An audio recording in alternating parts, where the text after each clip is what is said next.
You step onto the deck of a cruise ship, expecting laughter, music, and endless blue skies. But instead, the ocean feels too quiet, the air too heavy, and the smiles around you just a little too perfect. Welcome to Midnight Outcry, where every voyage hides a secret and every wave may be your last. So turn off the lights, make sure you're alone, and subscribe, because once the story begins, there's no turning back. But tell me, if you discovered the ship you were on was never meant to come back to shore, would you warn the others? Or keep silent, hoping the sea spares only you? The tape clicks on with a sharp burst of static, followed by a shaky inhale, like whoever's recording is trying to steady his nerves. A man's voice comes through, low, uncertain at first. My name is Adrian Cole. I was a steward aboard the Ocean Serenade. 6 years working contracts at sea, smiling for passengers, folding towels into swans, making everything look perfect. That was my job. Keep people happy, keep the illusion alive. But this tape isn't about folded towels or buffets. It's about the things I saw on that ship, the things I can't keep buried anymore. Another pause. You can hear him shift in his chair, maybe drag on a cigarette. I grew up in Ohio. Nothing special about me. I just needed money. Debt stacked higher than I could climb, and the cruise line promised travel, good pay, a chance to get out of the life I was stuck in. The Ocean Serenade wasn't my first ship, but it was the biggest. 16 decks, theaters, bars that never closed, pools that looked like they poured straight into the sea. People came aboard wide-eyed, already drunk on the fantasy. And I played my part. But from day one, something felt wrong. He clears his throat. I was assigned to Deck 10. Long beige corridors, the hum of the engines under your shoes, every door the same, except one. Cabin 1026. Even before I knew it, I felt it. The air grew colder outside that door. The smell changed too. Ships usually smell like bleach, salt, stale air conditioning. But there, it was metallic, like rust, like water that hadn't moved in years. The tape crackles, then steadies again. At first I thought maybe the ventilation was broken, but the crew avoided it, always. Housekeepers would be laughing down the hall until they reached 1026, and then silence. Some wouldn't even look at the door. Maria, one of the cleaners, used to clutch her rosary as she hurried past. I asked her once, joking, "What's the deal with 1026? Haunted?" She went pale, told me not to joke, not here. And she walked away without another word. A pause, a faint sound like he's rubbing his hands together. I checked the logbook at the service desk. Every cabin assignment, every request, 1026 was listed as occupied.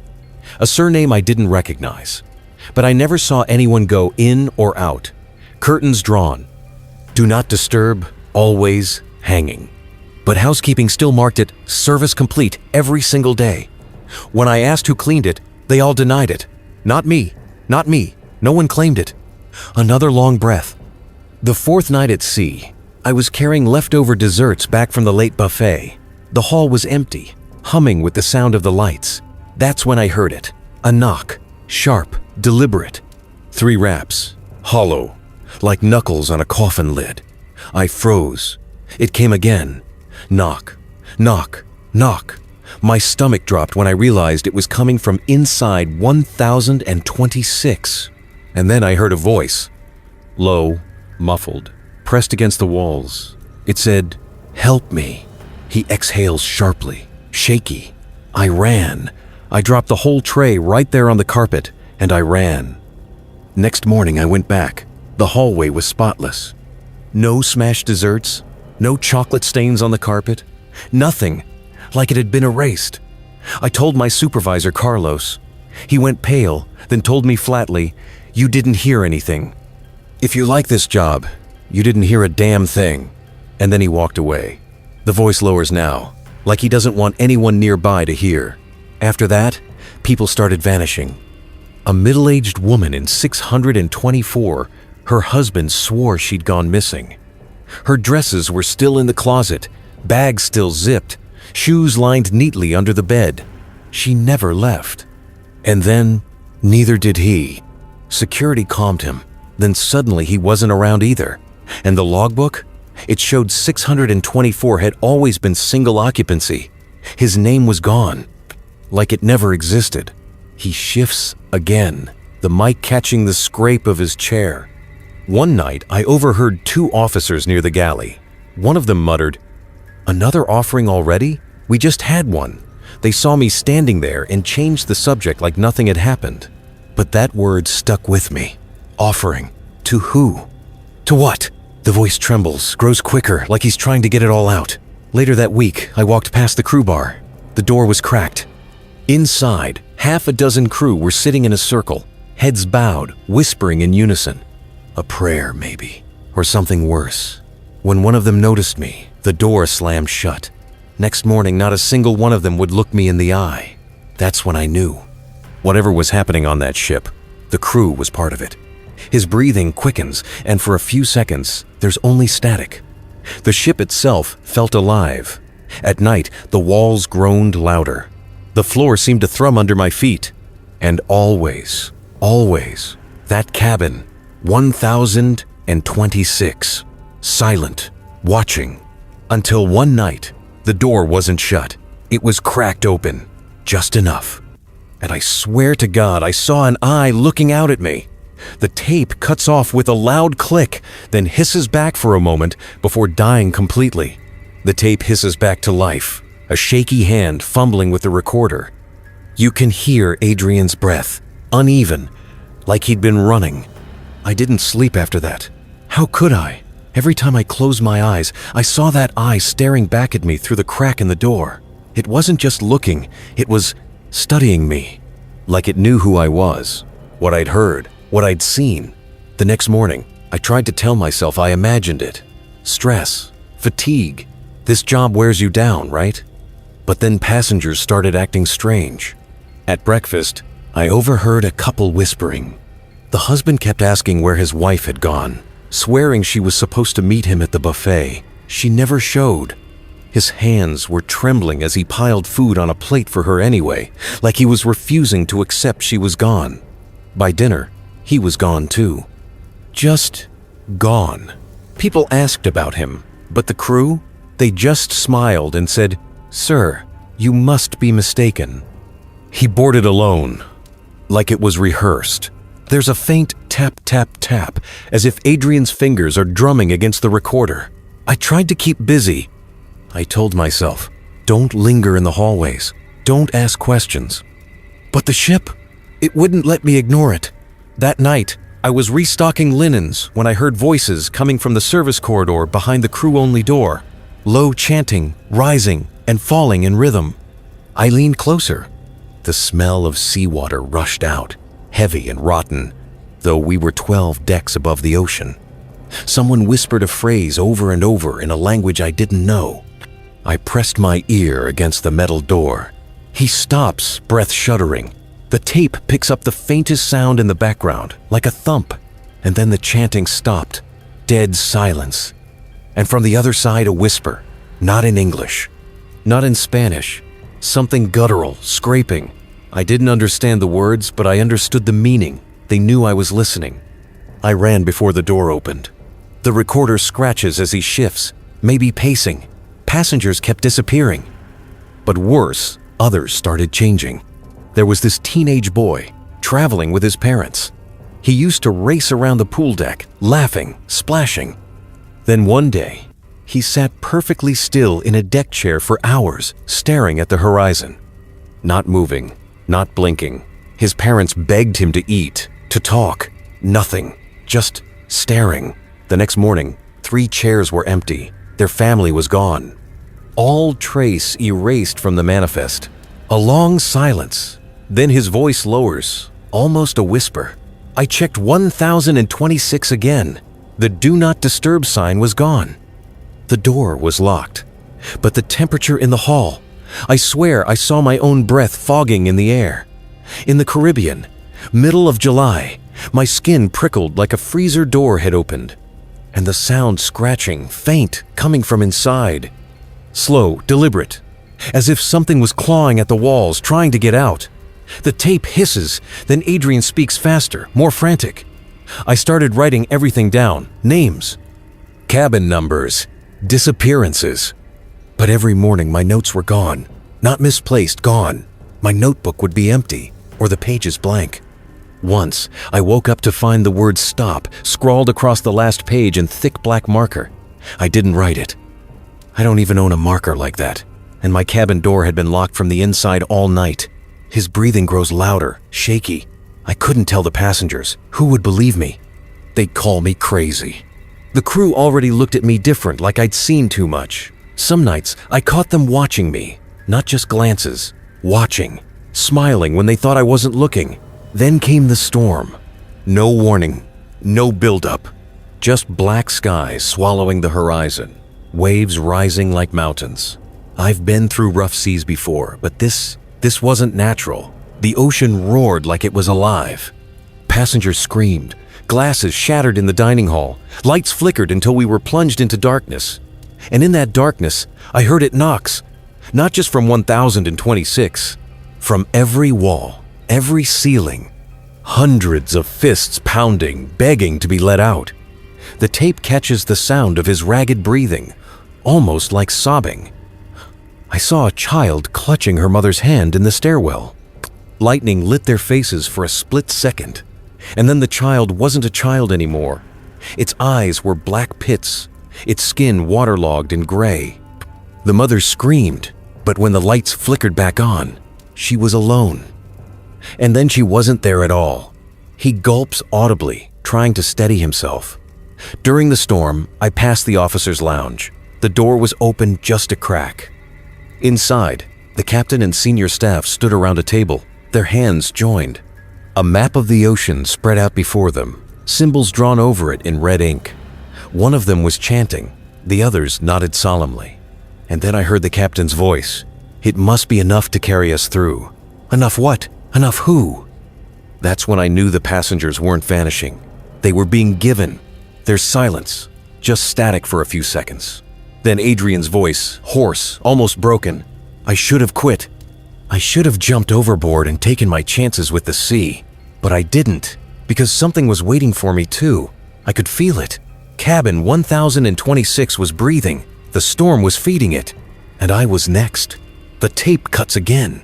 Hard click. The recorder whirs, faint static filling the silence before Adrian's voice comes back. Quieter, more strained. I thought if I stayed away from 1026, if I kept my head down, maybe I'd survive. But the ship, it has a way of pulling you where it wants you. That night, the storm hadn't let up. The halls tilted with every wave. Lights flickered like the wiring was drowning. I was carrying towels when I heard it again scratching. Not faint this time. Loud, desperate. It was coming from 1026, and the door was wide open. He breathes hard, the mic crackling as he exhales. I should have kept walking. God help me, I should have run, but I looked inside. The room was empty. No luggage, no bed, no carpet, just bare steel, walls dripping with salt water, and the smell rotten seawater, like fish left to die in the sun. In the middle of the floor was a drain, wide and black, like the kind in industrial kitchens. Water was sloshing up through it, even though we were 10 decks above the ocean. And from that drain came whispers. Dozens of voices, overlapping, like they were trapped just below. There's a pause, a faint clatter in the background, like something falling. Adrian mutters an apology under his breath, then continues. I was frozen, listening when I heard footsteps behind me. A hand clamped my shoulder. It was Martinez, one of the senior stewards. His grip was like iron. He leaned down and whispered, "You weren't assigned to this deck tonight." His eyes weren't angry. They were terrified. He shoved me out into the hall and slammed the door shut behind us. Before I could say anything, he leaned close again and said, "Don't ever look into the drain. That's how they take you." Then he walked away like nothing happened. The tape pops like Adrian set it down and picked it up again. After that, I couldn't sleep in my cabin. I kept hearing water dripping in the dark, even though the sink was dry. Once, I woke up choking, my bed soaked through, salt burning my throat. But when I turned on the lights bone dry, my uniform, my sheets, everything, and the crew, they weren't hiding it anymore. I caught them moving in groups late at night, down service stairwells, carrying lanterns. Their faces pale, eyes sunken. Once, I followed at a distance. They gathered in the laundry room, of all places, the machines silent. I heard them chanting again, low and steady, and then the sound of something heavy being dragged across the floor. A shape under a sheet, too long, too human to be laundry. I didn't stay to see what they did with it, his voice cracks turning ragged. The next morning, the buffet line was shorter, a whole family gone. No one mentioned them. Not even the other passengers who had laughed with them the night before. Like they had been erased. Only me I remembered. And that's when I realized it was happening in people's minds too. This ship, it doesn't just take bodies, it takes memory. Makes it easier to keep feeding. The tape crackles, his breathing uneven, almost like he's holding back tears. I went to the captain's office. I don't know what I was thinking. Maybe I thought if I confronted him, I could scare him, force him to admit it.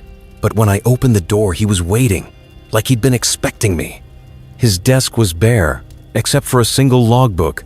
He slid it toward me. "Read," he said. His voice was calm, too calm. The log wasn't just dates and numbers, it was names, lists of passengers, every voyage going back decades.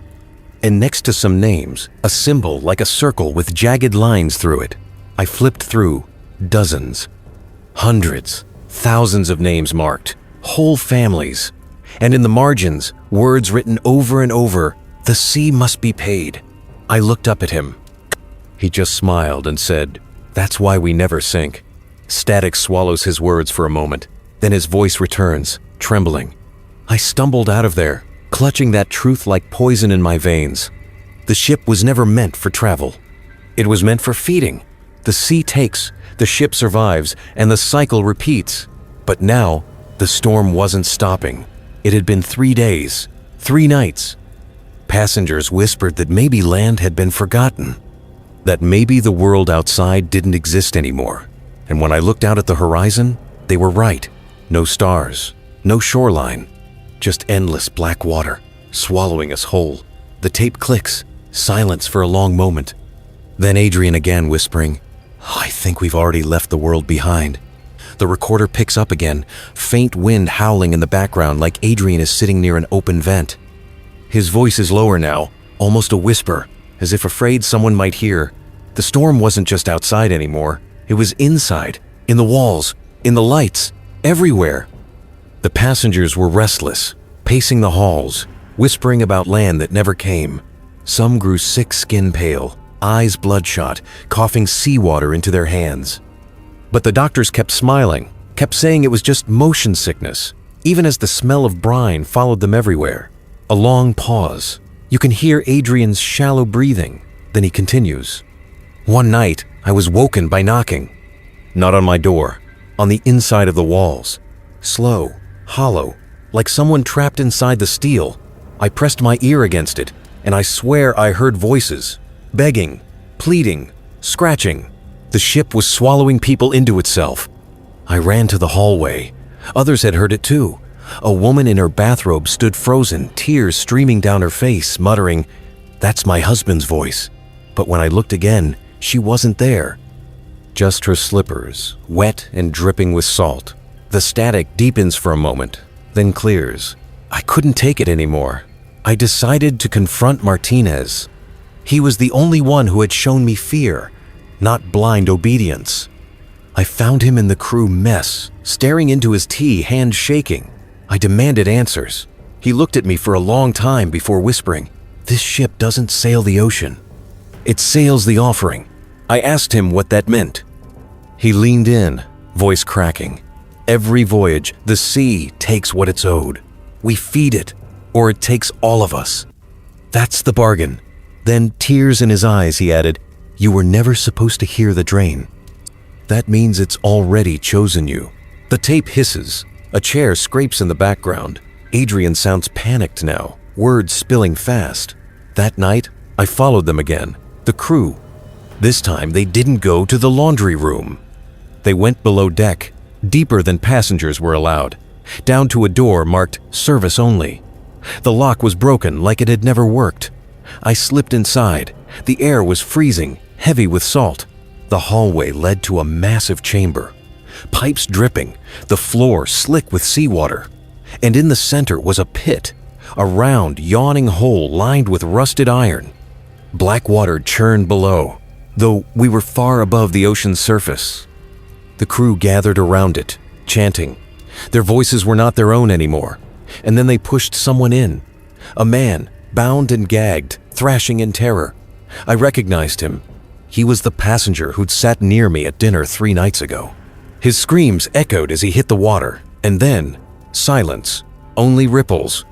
The sea had taken him. There's a sharp thud, like Adrian dropped the recorder for a second. When it comes back, his voice is trembling. They saw me. They turned, all of them, in unison. Their eyes cloudy, gray, like the sea itself lived behind them. Martinez was among them, tears still streaking his face, but he didn't speak. He only whispered, "Run!" And I did. But I can feel it now. The ship watching me. The walls breathing.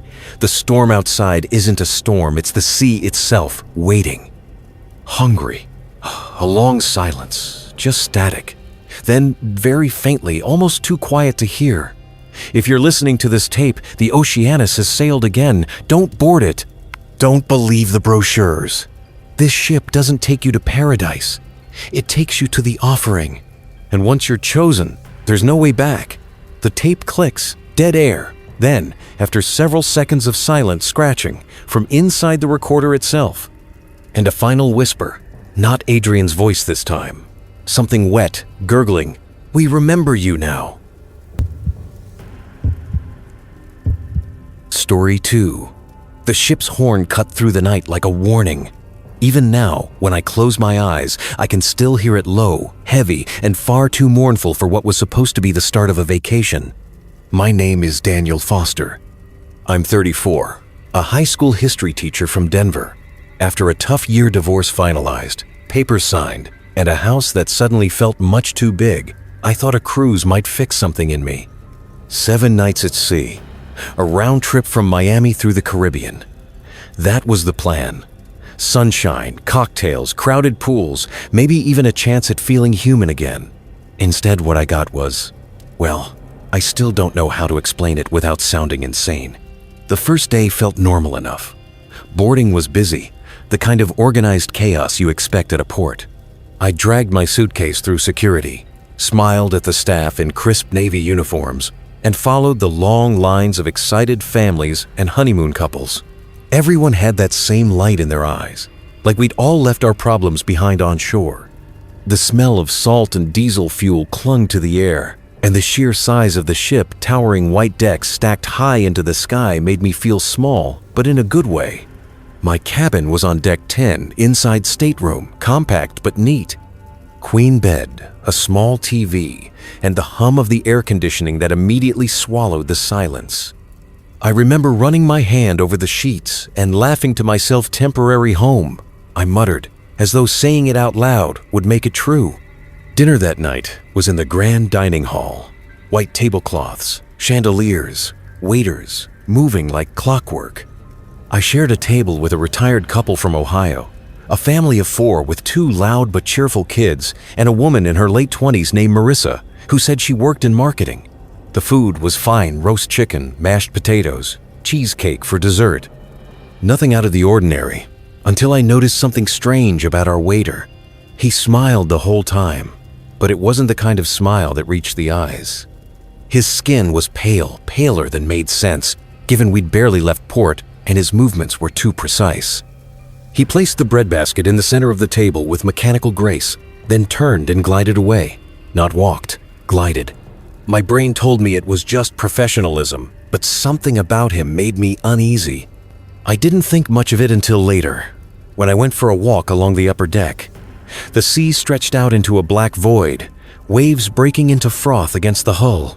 I leaned on the railing, listening to the hiss of the ocean, when I heard footsteps behind me. Slow, deliberate, dragging footsteps. I turned, expecting another passenger, but it was a steward tall, uniform crisp, face blank. He walked past without acknowledging me. The odd part was his shoes. They scraped against the deck as if they were too heavy, each step just slightly off rhythm, like he wasn't used to walking at all. I shook it off, blaming the few glasses of wine I'd had. But when I finally lay down in my cabin, I couldn't sleep. At 2:13 a.m., I woke to a sound, a soft knock, 3 taps on the wall beside my bed. I froze. My neighbor's cabin, I thought. Must be. But the knocking repeated, steady, deliberate. Then, silence. The next morning, I checked the hallway. The cabin next to mine 1026 had a Do Not Disturb sign hanging on the handle. I never saw who stayed there. Breakfast helped settle me. Scrambled eggs, coffee, strong enough to jolt my nerves back to life. People chatted, kids ran around, the ship felt alive. I almost convinced myself I'd imagined it all. Until Marissa found me by the pool. "Did you sleep okay?" she asked. I laughed nervously. Not really. Kept hearing things in the walls. Her smile faded. "Cabin 1026? I blinked. "Yeah, how'd you know?" She glanced around, lowering her voice. "Someone told me not to book near that room. Said it's been sealed off before, but it shows up again every trip." Before I could ask what she meant, an announcement crackled over the speakers. "Good morning, passengers. Today's activities include..." The usual cheery list of events. I let her words slide into the background, telling myself rumors always swirl on ships. Superstitions. Tall tales. But that night, walking back from the bar, I noticed something unsettling. A group of crew members gathered near the stairwell. They stood in a circle, whispering, passing something between their hands. Their faces were turned inward, hidden from me. When I approached, their whispers stopped in unison. The group broke apart smoothly, each crew member heading in a different direction without a word, as though they'd been caught. I walked faster, heart pounding. By day 3, patterns emerged. I realized I'd never seen the crew eat. Not once. The buffet was crowded with passengers, plates piled high, but the staff only stood by, refilling trays with eerie precision. Even in the dining hall, waiters delivered dishes but never touched the food themselves. And then there were the smiles. Always smiles. Too wide, too fixed. As if the act of smiling was rehearsed, not felt. I started avoiding the elevators, choosing the stairs just to feel in control of something. That's when I noticed the crew again. 2 men in navy uniforms, moving down the stairwell ahead of me. Their steps were synchronized, perfectly even, without variation. Left foot, right foot, left foot, right foot. No shift of weight, no hesitation. It was like watching mannequins taught to walk. Later that evening, I passed by cabin 1026 again. The Do Not Disturb sign was gone. The door was slightly ajar. A faint smell wafted out salt water, but sharper, like brine left too long in the sun. I leaned closer, just for a second. That's when I heard it. A whisper, my own name. I stumbled back, slamming into the opposite wall. When I looked again, the door was shut tight, sign hanging as if it had never been removed. I barely slept that night. The air in my cabin felt heavy, humid, pressing against my lungs. At one point, I sat up and swore I heard the sea inside the walls. A rushing sound, like waves slamming against rocks. My water glass on the nightstand trembled as though from distant thunder. The next morning, I ran into Marissa again. She looked pale, eyes darting nervously. "Have you noticed it too?" she asked. "Noticed what?" "The crew," she whispered. "They don't blink. Watch closely. Their eyes don't move the way ours do." I thought she was exaggerating, but at lunch, I tested it. I locked eyes with one of the waiters. He held my gaze, unblinking, for 10, maybe 15 seconds before gliding away. No break in expression, no flicker of fatigue, just that same dead smile. By then, I knew something was wrong. Deeply wrong. But I didn't realize how bad it was until that night. when I wandered too far into the crew corridors. I'd had a couple of drinks, enough to dull my fear, and I wanted to explore. The passenger decks were brightly lit, lively with music and chatter.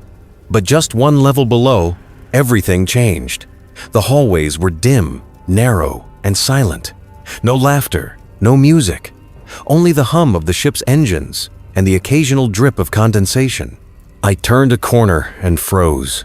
Ahead of me, a group of stewards stood in formation. 5 of them, side by side, uniforms perfect, faces blank. They didn't move. They didn't even seem to breathe. For a moment, I thought they were statues. Then, in unison, their heads turned toward me. I ran. My footsteps echoed against the metal floors as I stumbled back toward the passenger areas. Behind me, I heard the sound of shoes scraping, dragging along the corridor. Closer, closer. When I finally burst back into the light of the atrium, laughter and music surrounded me again, as though nothing had happened. The stewards were gone. No one believed me when I tried to explain. That night, lying awake in my cabin, I recorded this tape. Because if you're listening, it means I didn't make it back. And if you ever find yourself on this ship, don't look too closely at the crew. They might look alive, but I promise you they're not. The ship felt different after that night. I can't explain it properly, but the air itself seemed heavier, like walking through an invisible fog. Every step down the hallway carried the weight of unseen eyes. People still laughed, swam in the pool, clinked glasses at the bar. But beneath it all was a current of tension, a pulse I couldn't unhear once I'd noticed it. I kept telling myself I was overreacting. Stress, alcohol, leftover trauma from my divorce, it could have been anything. But then I saw the first empty deck chair. Day 4. Early morning. I woke before sunrise and went to the upper deck for coffee. The poolside area was deserted, except for a single deck chair with a towel draped over it, a half-finished drink still sweating on the little plastic table. I thought someone had just stepped away, but hours later, when I came back, the setup was unchanged. Towel, drink, chair. No one returned. At lunch, I scanned the crowd, searching for someone who might have left it. Nothing. Just chatter, clinking cutlery, and that constant background hum of the ship's engines. By the afternoon, the chair was gone, not cleared away by staff. I watched the spot for hours. 1 minute it was there, towel fluttering faintly in the breeze, and then nothing. Empty space, as though it had never existed. That evening, Marissa found me again. She looked worse than before, hair messy, circles under her eyes. "You felt it too, didn't you?" she whispered. "What?" "The disappearances." She leaned closer, lowering her voice. "I've been keeping track. Cabins that were occupied yesterday, gone today. No luggage, no people, just gone." I wanted to call her paranoid, but the truth sat in my chest like lead. I'd noticed it too. Fewer kids splashing in the pool, fewer bodies at the buffet. The difference was subtle, the kind of thing you only see when you're counting. Later that night, I couldn't stop myself. I walked the corridors, checking cabin doors. Most were locked, lights on inside, faint sounds of TVs or laughter bleeding through. But when I passed cabin 1026 again, my heart stopped. The door was wide open. Inside, the room was dark, cold, and damp. The carpet squished under my shoes as though it had been soaked in seawater. The sheets on the bed were tangled, heavy with moisture. A faint dripping echoed from the bathroom, rhythmic and steady. And on the mirror, drawn with a finger through condensation, was a single word, offering. I stumbled back, bile rising in my throat. I nearly collided with a steward standing in the hall. His smile was frozen, his eyes unblinking. He didn't speak, didn't move, just stood there, staring. When I looked back into the room, the word was gone. The mirror was spotless, dry. That was the first night I truly considered jumping ship, but where would I go? Open ocean in every direction. The next morning, the announcement sounded different. Same cheerful female voice, but slower, with an odd delay between words. "Good morning, passengers. Today's activities include..." It was as though someone else was mimicking the recording. I noticed passengers were quieter too. People moved in groups, eyes darting, Conversations hushed. Something was happening, even if no one admitted it aloud. By dinner, the tension snapped. A man at the next table stood suddenly, screaming. "Where's my wife?" he shouted. "She was just here. She was right here." His voice cracked, raw with panic. The crew moved instantly. 4 stewards appeared, surrounding him, guiding him away with practiced ease. He kicked and struggled, but their grips didn't falter.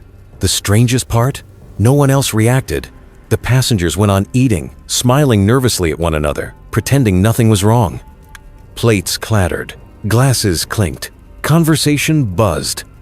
As though the man had never existed, Marissa and I locked eyes across the room. She mouthed the words, "They're taking us."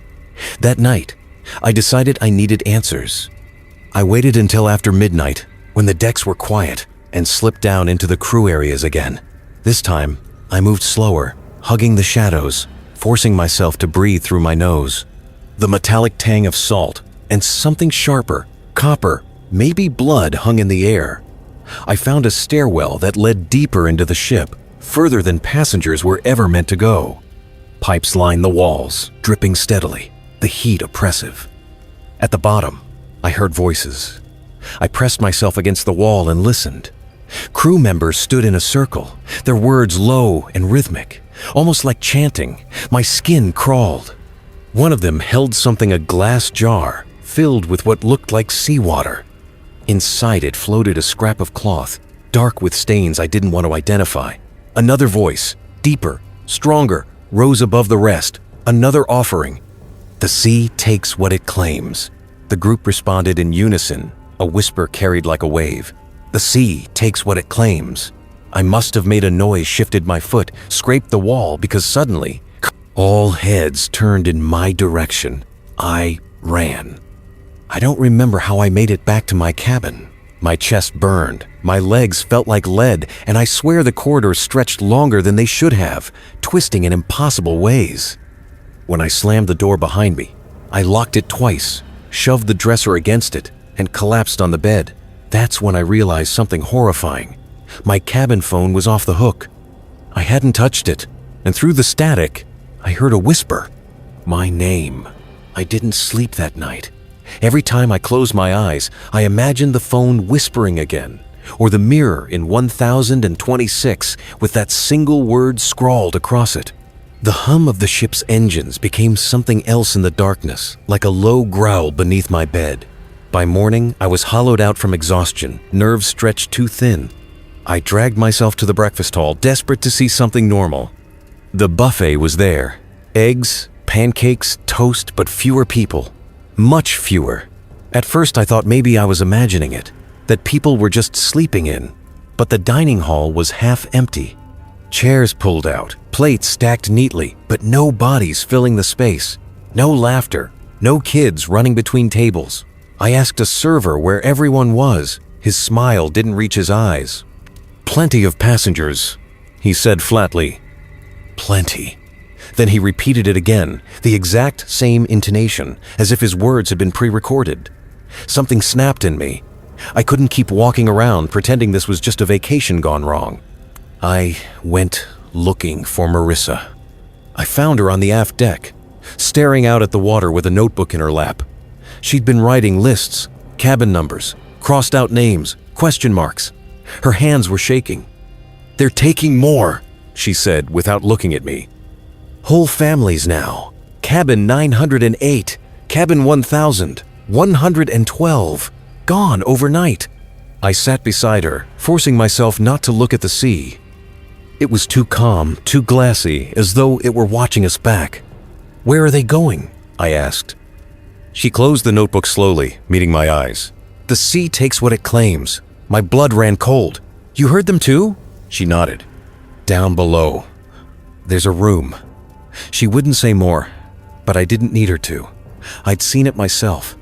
The chanting, the jar, whatever was happening on this ship, it was bigger than superstition, bigger than anything I'd ever believed in.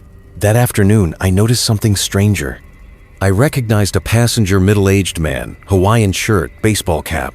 I'd seen him at the bar 2 nights ago, but this time, when he turned toward me, I froze. His face was identical. identical to another man I'd seen boarding the ship on day one. Same eyes, same crooked smile, even the same scar across his jawline. And yet when he blinked, for half a second, I swore his eyes were clouded, milky, like a corpse's. I backed away, bumping into someone else. A woman, young, holding a tray. She turned, and my stomach dropped. Her skin was damp. Not sweaty.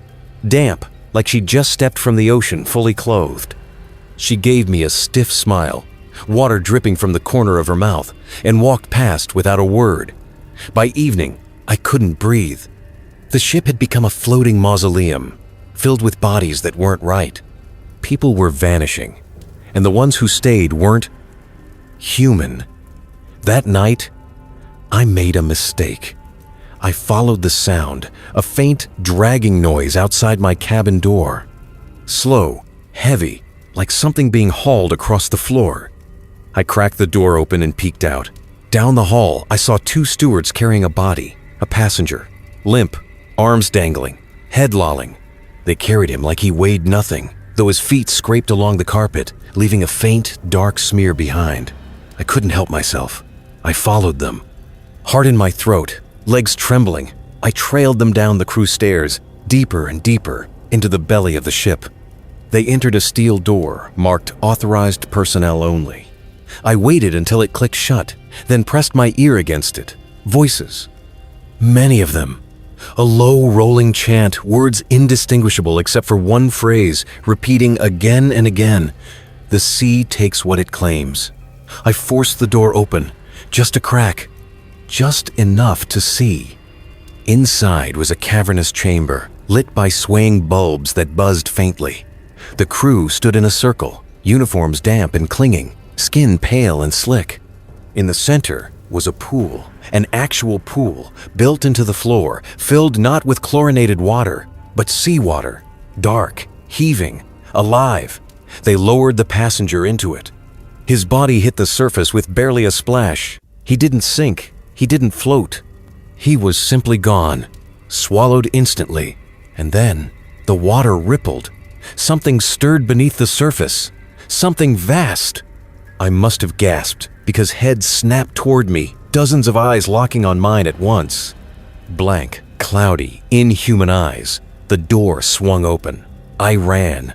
I don't remember how long I sprinted through those corridors. My body moved on pure instinct, terror fueling every step. I burst back into the passenger decks, lungs searing, sweat stinging my eyes.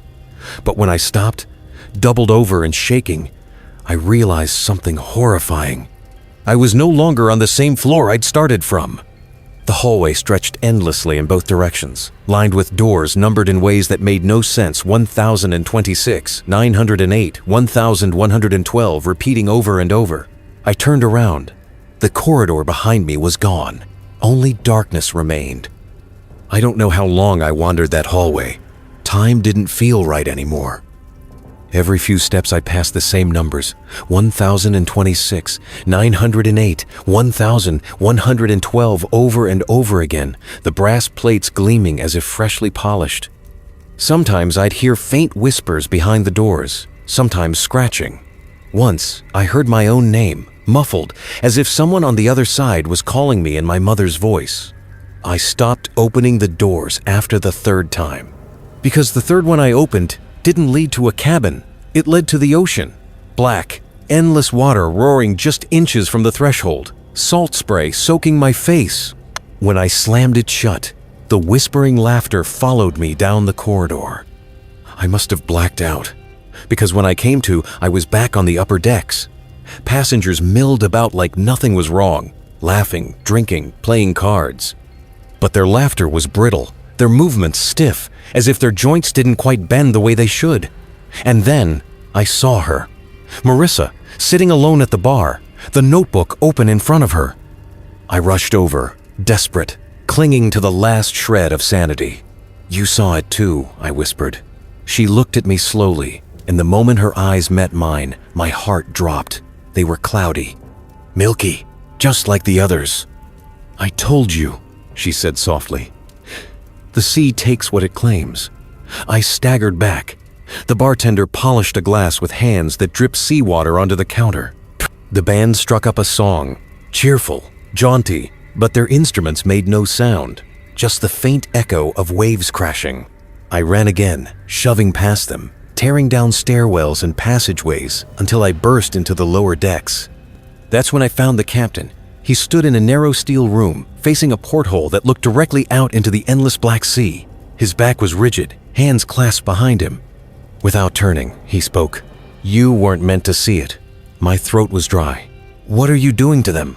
At last he turned. His skin was gray, stretched too tight across his skull. His lips peeled back in something between a smile and a grimace. "Keeping balance," he said. "The sea is not kind. It demands what it's owed. Every voyage, an offering. Crew, passengers, all the same. We are vessels for the vessel." I shook my head, backing toward the door. "You're all dead. You've been dead." His smile widened. Water dripped from his teeth. "So are you." The floor tilted beneath me. My stomach lurched as though the entire ship had rolled. I slammed against the wall, vision swimming, and when I looked down, my hands were wet, not with sweat, with seawater. Memories crashed back boarding the ship, but no check-in desk. No staff scanning tickets. No family waving from the dock. Just stepping on, as if I'd already been expected. I ran again, blindly this time, stumbling until I found myself back at my cabin door. 1026.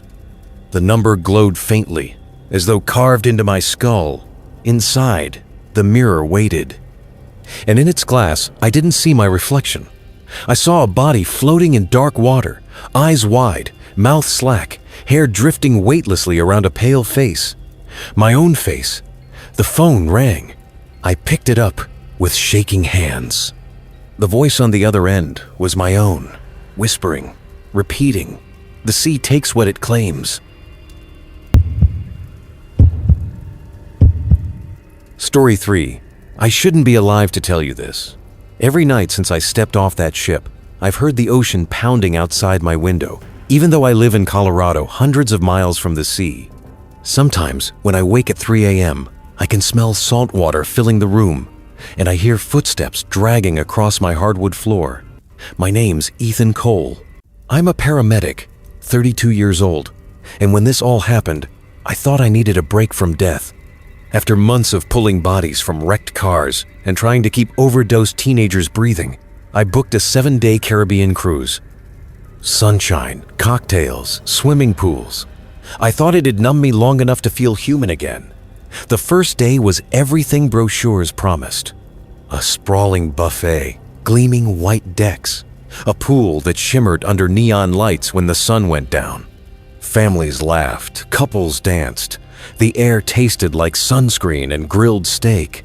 The ship hummed like a living thing under my feet. But around midnight, when most passengers had drifted off to their cabins, I stayed on deck, staring out at the moonlit water. That's when I noticed something strange. The sea wasn't moving right. No waves, no ripples, just a flat black mirror stretching into infinity. I thought maybe I was just overtired until a woman in a red dress walked past me and stopped at the railing. She was beautiful, maybe early 40s, with sharp cheekbones and hair that seemed too dark for her pale skin. She smiled without looking at me, eyes locked on the glassy water. "They're waiting," she whispered. I froze. "Who's waiting?" She tilted her head slightly, almost like she'd forgotten I was there. Then she stepped over the railing in one graceful motion and dropped into the water. I screamed for help, but the moment she hit the surface, there was no splash, no ripples. It was like she'd been swallowed whole.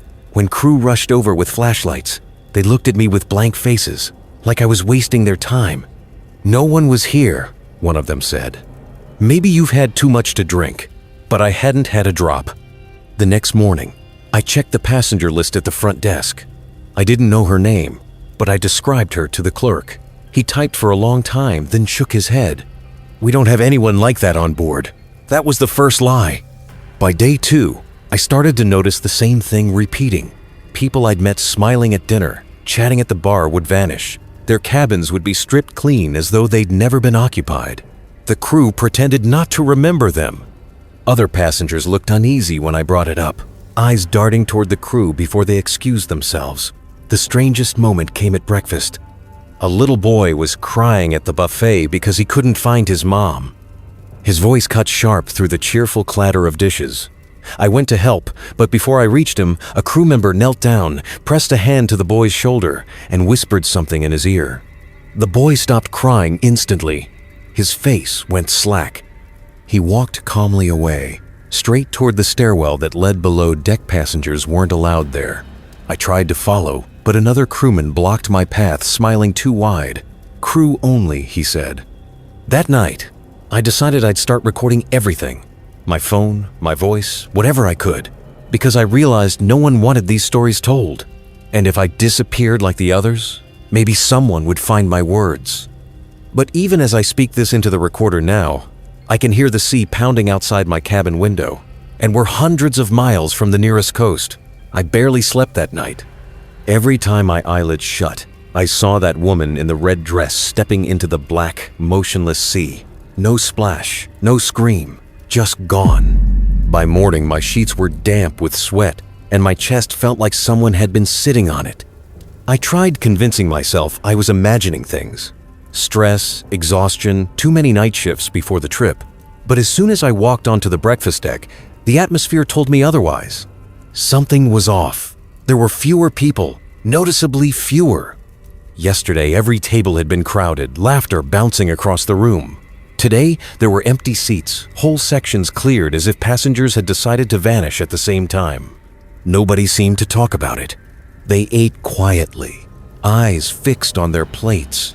I sat down with a couple I'd met the first night, Ben and Rachel from Minnesota. Except when I said their names, they just stared at me like I'd spoken a foreign language. "Sorry," I said. "We had dinner together the first night, remember?" Rachel tilted her head. Her lips curved into a smile, but it didn't reach her eyes. "We've never met before." Ben nodded slowly, chewing a piece of bacon like it was sawdust. I felt my stomach twist. My fork slipped from my fingers and clattered against the plate. Nobody flinched. The entire room felt staged, like people were going through motions they'd rehearsed too many times. Later that morning, I went to the pool deck, hoping the sun would clear my head. Families splashed, kids laughed, but it all felt wrong. The sound wasn't quite synced with their mouths. It was like watching an old movie where the audio lags a fraction of a second behind. I moved closer, scanning faces. That's when I noticed their skin. Everyone lounging by the pool had the same pale bluish undertone. Not sunburnt, not tanned, just cold. Like the color of a body pulled from water after too many hours. My chest tightened. I turned, desperate for fresh air, but nearly collided with a crew member. His name tag read Adrian. His lips pulled into that same too wide smile. "Sir, everything okay?" he asked. "Where's the little boy from yesterday?" The question tumbled out before I could stop it. "The one who was crying for his mom?" Adrian's smile froze.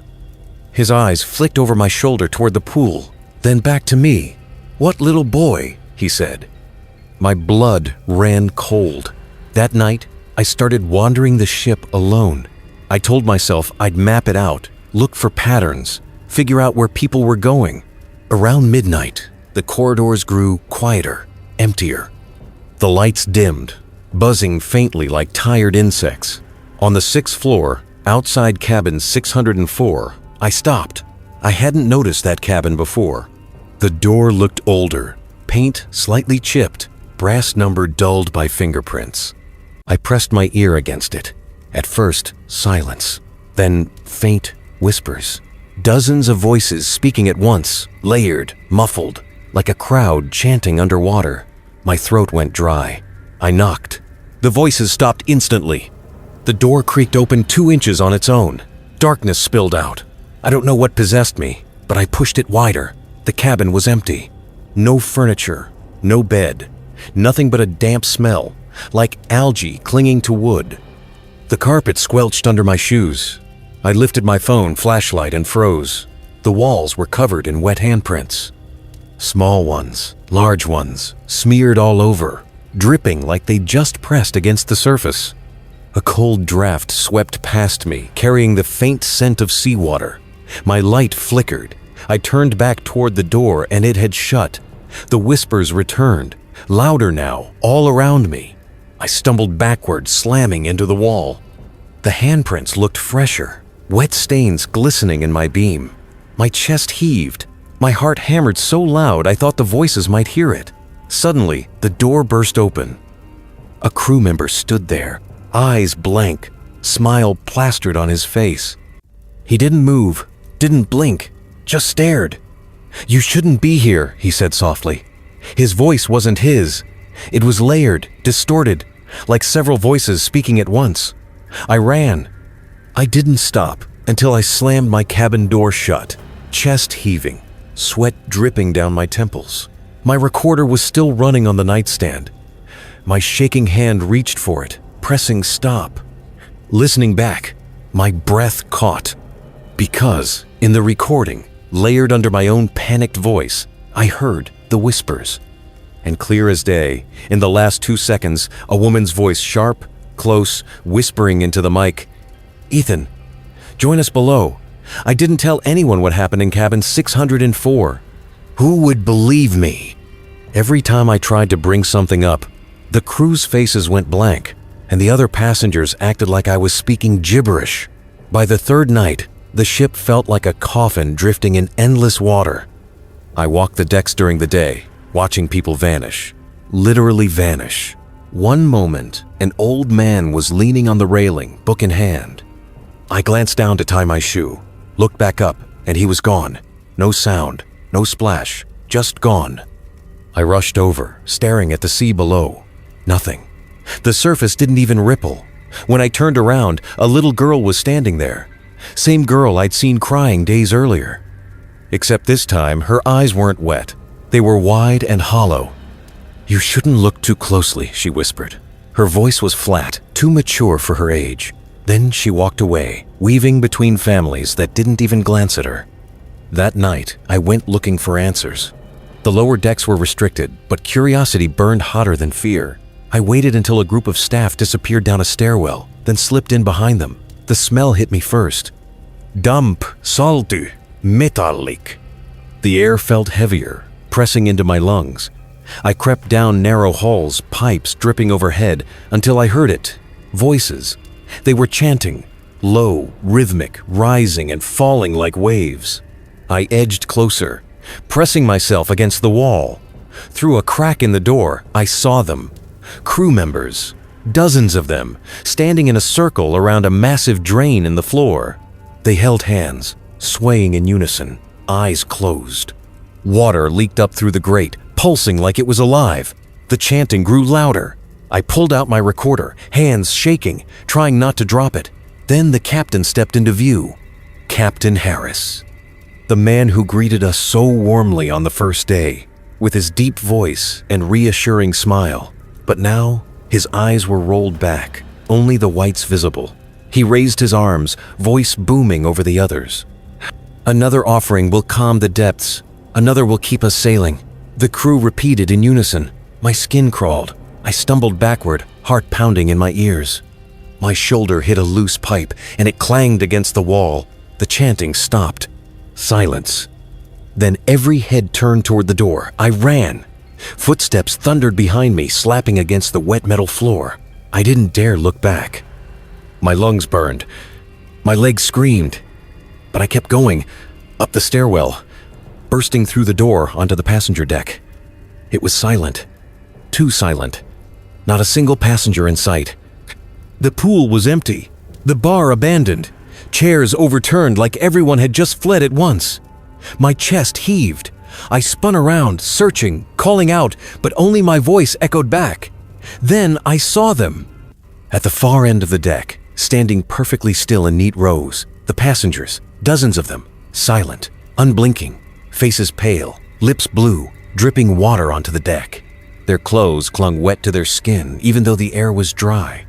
I backed away slowly, but they stepped forward as one, feet slapping against the wood in perfect unison. "No!" My voice broke. From behind them, Captain Harris emerged. His uniform was soaked, water dripping from the brim of his cap. His eyes locked on mine, empty and lifeless. "You shouldn't resist," he said. "The sea always takes what it's owed." My breath hitched. "What are you?" He tilted his head, smile stretching unnaturally wide. "We are what remains." The passengers' mouths opened together, releasing a guttural moan that rattled the deck. Water poured from their mouths, gushing onto the floor, rushing toward me like a tide. I turned and ran again, slipping on the drenched wood, feet pounding as the water chased me. My shoes splashed with every step until I crashed into my cabin, slamming the door shut, pressing my back against it. The water seeped under the crack, slow at first, then faster, licking at my shoes. I scrambled onto the bed, fumbling for my recorder, pressing the button with trembling hands. "My name is Ethan. If anyone ever hears this, I don't think I'll make it out. They're not alive. None of them. The crew, the passengers. There's something else. A knock at the door. 3 slow knocks, then silence. I froze, recorder still running. The door handle rattled once, twice, then stopped. My heart was hammering so hard I thought it might crack my ribs. And then, faintly, right by my ear, though nobody else was in the room, a whisper, "You've already joined us." I didn't sleep that night. Couldn't. I sat on the damp bed with my recorder clenched in my hand, red light blinking, listening to my own shallow breaths over the faint drip, drip, drip from the ceiling. Every time my eyes began to close, I heard footsteps outside the cabin. Slow, dragging steps, pausing at my door before moving on. When morning came, there was no announcement. No cheerful voice over the intercom reminding us of activities or ports, only silence. I opened my cabin door cautiously. The hallway reeked of salt and rust, walls slick with condensation. My shoes left wet prints on the carpet. Something had changed. Cabins that should have been locked were wide open. Inside, luggage sat untouched, but beds were soaked, sheets clinging as though someone had drowned in them. I passed one cabin where a TV flickered static, though the power had been cut last night. I climbed to the upper deck, searching for life. The passengers were gone, every one of them. The pool was drained, its bottom cracked and dry as though it had never held water. Deck chairs lay scattered, rusted, crumbling like they'd been abandoned for decades. The air smelled of rot. I made my way to the bridge. The door was ajar, creaking against the wind. Inside, the captain's chair was empty, the navigation screens black. Papers lay scattered across the floor. Logbooks, charts, torn pages. I picked one up.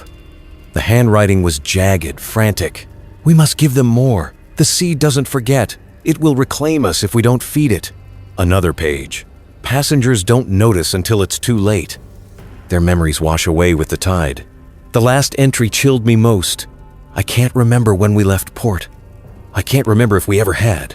My hands shook. I dropped the log, backing away. Through the window, I saw it. The ocean was flat, dead flat.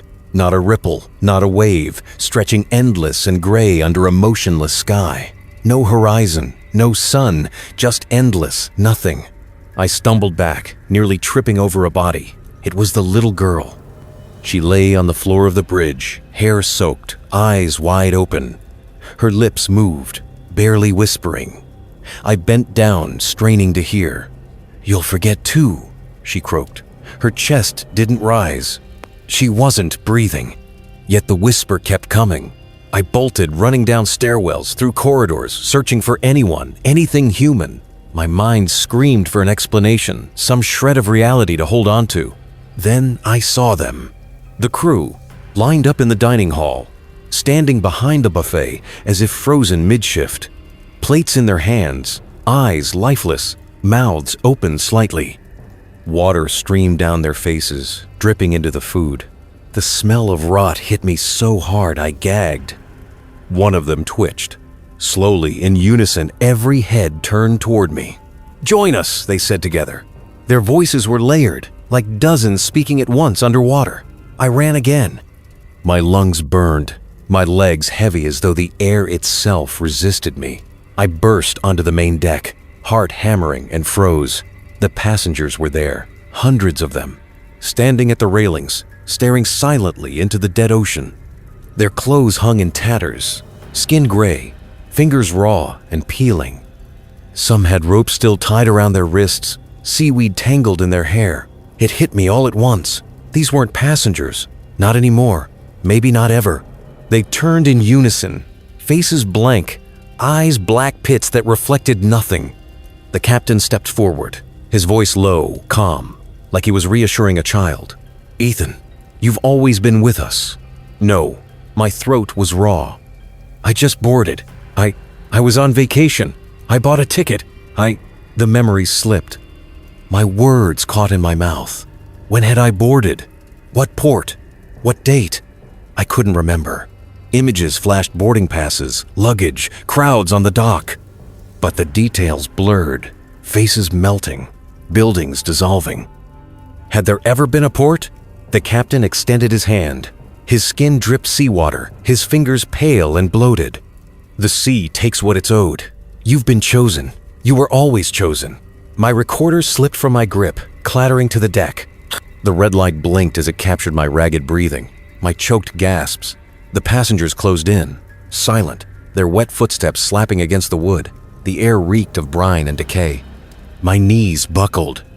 Somewhere in the distance, faint at first, then clearer, I heard chanting, the same rhythm as below deck, rising and falling like waves, calling me.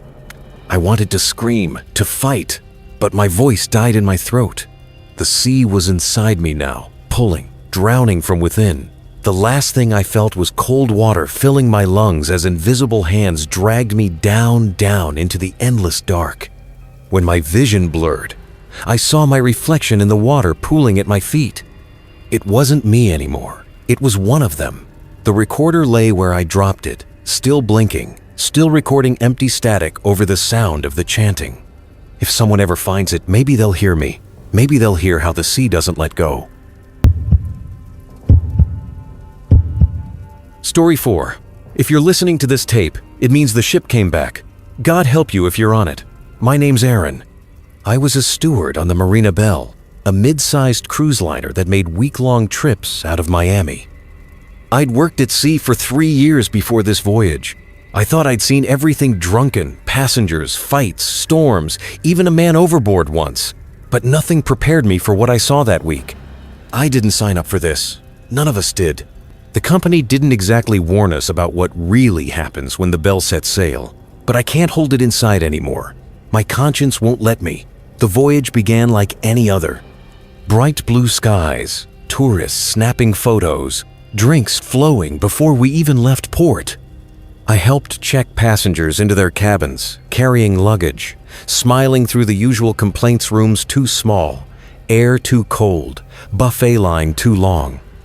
Standard cruise nonsense. By the second evening, though, I started noticing things, subtle things. We had 842 passengers on board. That number sticks in my head because I was assigned to floor 6, cabins 600 to 640, and I memorized every name, every face like I always do. It helps with tips if you remember people personally. But by the second night, one of those faces disappeared. Cabin 612, booked to a Mr. and Mrs. Logan honeymooners from Ohio. I saw them board. I carried their luggage myself. They even gave me a $20 tip, which, trust me, almost never happens anymore. But when I checked their cabin the next morning, it was spotless. Bed made, no bags, no toiletries in the bathroom. Not like they checked out like nobody had ever stayed there. I asked my supervisor about it. She gave me this tight smile and said, "You must be tired, Aaron. There was no booking in 612 this trip. I know what I saw." I argued, told her about their luggage, about the $20 bill I still had in my pocket. She didn't even blink, just repeated, "No one in 612. When I went back later, the cabin door was locked, no light under it. That was the first time I felt it, that cold prickle down my spine, the instinct that something was deeply wrong. But it wasn't the last.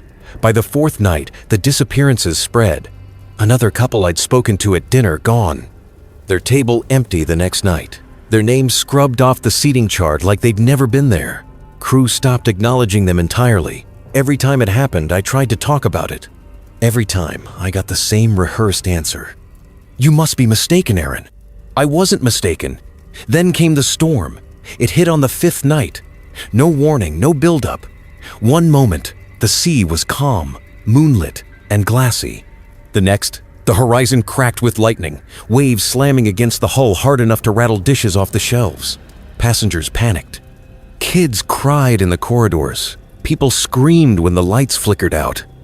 We were trained for this, told to calm them, hand out life jackets, reassure everyone it was just a squall. But this storm, it didn't move. Hour after hour, the ship pitched and groaned, stuck in the same rolling thunder, the same black sky. No matter how far we sailed, no matter how hard the captain pushed the engines, the storm didn't fade, it didn't pass. And then, during the chaos, more passengers vanished. I remember one woman clinging to me in the dining hall, crying about her missing husband. I promised I'd help her look. I turned my back for a second, literally 1 second, and she was gone too. Her scream cut off mid-breath. I dropped the tray in my hands and spun around. Nothing but empty chairs, swaying under the emergency lights. The crew didn't react. Not shock, not panic. Just blank faces, like mannequins waiting to be posed. That was when I realized some of them weren't real anymore. I can't explain it, but I knew. The way their eyes didn't blink, the way their skin looked waxy under the fluorescence. They weren't my coworkers anymore. Maybe they never had been. I tried to get answers. I cornered the captain on the bridge, demanded to know what was happening. He just stared at me, expression calm, like I was asking about the weather. "Offerings," he said simply. Then he turned back to the wheel. I don't know what scared me more, the word itself, or how casually he said it. I couldn't sleep after that night. I tried, but every time I shut my eyes, I heard her scream again, the woman who vanished in front of me. That half-finished cry, cut off like someone pressed pause. It replayed in my head, and every time I woke up drenched in sweat, the storm hadn't stopped. By morning, the sky was the same black sheet of clouds. Lightning cracked across the horizon every few minutes, but it wasn't natural lightning. It always came in the same place, like someone flipping a switch, striking the same patch of sky over and over. Passengers were restless. Some demanded to know why we weren't docking, why the storm didn't let up. Others huddled together in silence, staring at their cabin doors like they were waiting for someone to come take them. I heard one man mutter over and over, "Don't answer the knock." Don't answer the knock. When I asked him what he meant, he just looked at me like I should already know. That's when the knocking began. Late into the night, while I walked the corridor, I heard it. A slow, deliberate knock on cabin doors. Not frantic, not like passengers calling for help. Rhythmic, measured. 3 knocks, then silence. 3 knocks again. I froze outside cabin 618 when I heard it. The sound was wrong. Too heavy, like a fist made of stone. I waited, expecting the passenger inside to open the door, to shout, to ask who it was. But they didn't. They never did. I pressed my ear to the door. At first, I only heard the faint creak of floorboards, then breathing. Shallow, terrified breathing. The passenger was inside, alive, but holding their breath to stay unnoticed. The knocking moved down the hall. My chest tightened with every step it took. It wasn't random. It stopped only at occupied cabins. I swear I heard something dragging across the carpet with it, something heavy being pulled along. The next morning, I checked the passenger log again. 3 more names gone, cabins cleared out, beds tucked, not a trace left. I confronted my supervisor again, anger shaking my voice. She didn't even try to deny it this time. She just said, "They answered." That's when I snapped. I told her I wanted off the ship. I didn't care if it meant being fired, blacklisted, whatever. I wanted off. She looked at me like I was a child. "There's nowhere to go, Aaron," she said. The sea takes who it wants. That same afternoon, while serving dinner in the main hall, I noticed something horrifying. Some of the passengers weren't eating anymore. They sat at their tables, hands in their laps, staring straight ahead with blank, glassy eyes, just like the crew. At first, I thought they were frozen with fear. But then one of them moved slowly, mechanically, like a puppet being tugged by strings. She turned her head toward me, her lips curled in a smile that didn't belong to her. I dropped the tray, plates shattered across the floor. Everyone turned to look, but nobody helped me. I knew then what was happening. Passengers weren't just disappearing, they were being changed. By the sixth night, the storm was worse. The ship groaned like it was being dragged underwater, waves pounding so hard I thought the glass would shatter in the observation lounge. I tried to stay in my cabin, but the walls didn't feel safe anymore. Shadows kept shifting in the corners, stretching longer than they should. I heard whispers through the vent slow, wet voices repeating that same word the captain had used. Offerings. Around midnight, I made my way to the lower decks. I don't know what I was looking for. Answers, maybe. Proof that I wasn't losing my mind. That's when I saw them. A group of crew members gathered in the service corridor, huddled around something on the floor. They didn't notice me at first. I crept closer, my heart in my throat. It was a passenger. At least it used to be. A man in a torn Hawaiian shirt, sprawled out like a discarded doll. His skin was pale, almost translucent. His chest didn't rise, didn't fall. The crew stood over him, murmuring in a language I didn't understand.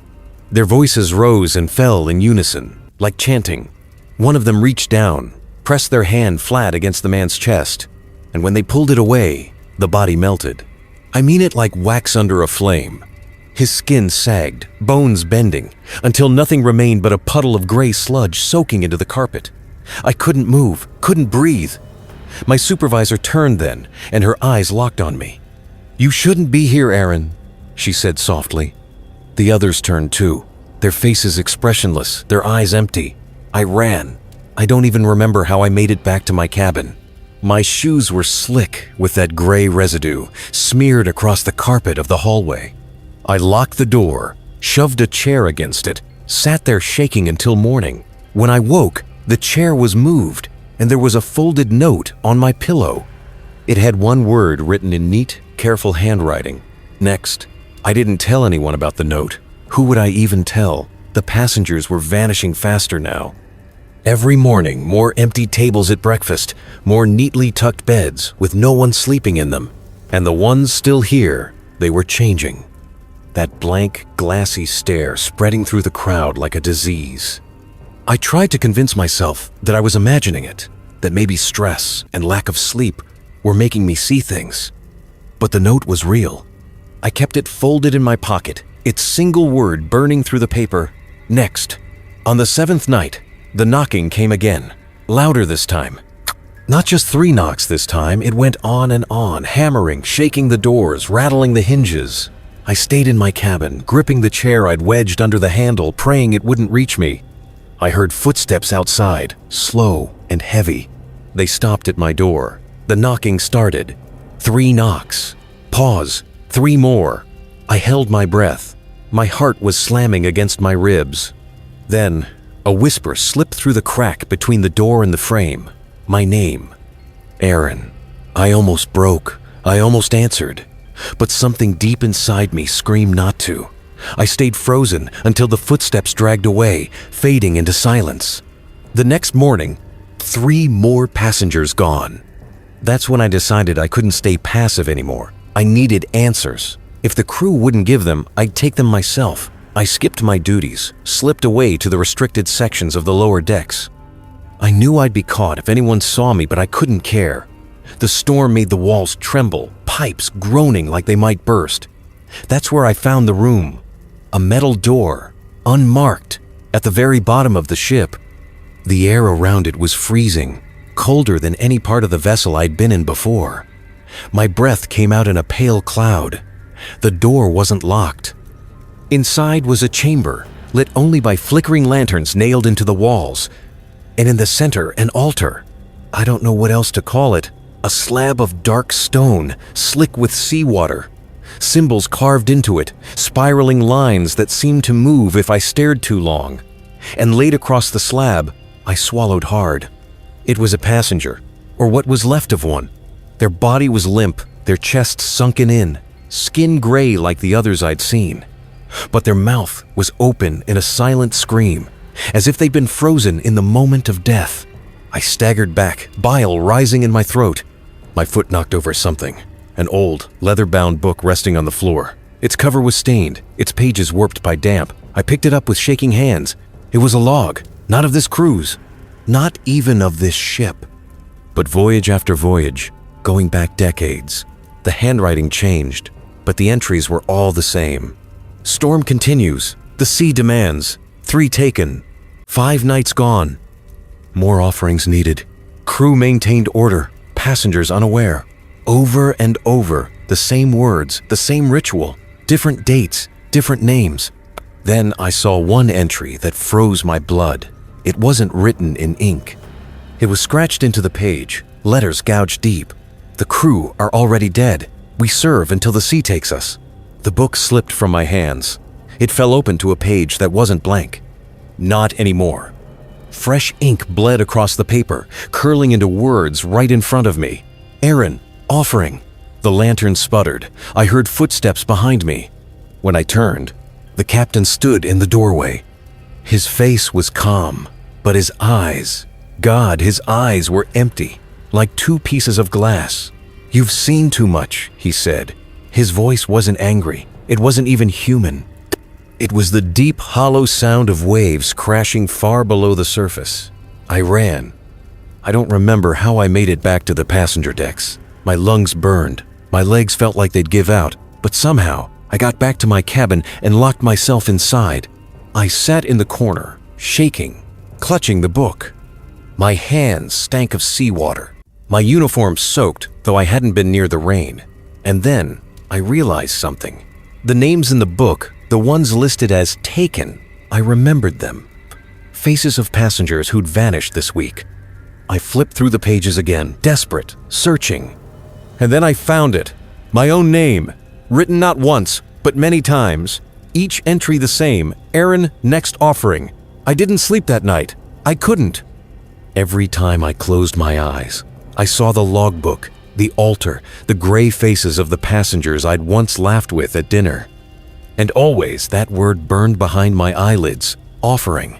By morning, the storm had grown worse. The ship pitched so violently that glasses slid off tables, plates shattered on the floor. Yet the crew carried on like nothing was wrong, smiling those hollow smiles, repeating their lines as if rehearsed. Passengers screamed at them, demanding answers, begging to turn back, but their words fell into a void. The crew's eyes glazed over, blank and lifeless. At breakfast, I counted. Nearly half the tables were empty now. No one talked about it. Not anymore. The fear had broken them, and the silence was worse than the screaming. I couldn't take it. I grabbed one of the remaining passengers, an older woman, her hands shaking as she clutched her coffee. "Do you remember the Martinez family? They were at your table last night." Her face flickered, confusion twisting her features. "Who?" "The Martinez family. The couple with the little boy. They sat right next to you." Her lips parted, but no sound came out. Her eyes darted back and forth, searching, straining, like she wanted to remember, but something inside her was pulling it away. Finally, she whispered, "There was never a family." And then she got up, leaving her coffee untouched, and walked out. I knew then that I was alone. That night, I heard the knocking again. But this time, I didn't barricade the door. Something in me snapped. I yanked it open. The hallway stretched out before me, bathed in dim red emergency lighting. At the far end, shadows swayed and shifted.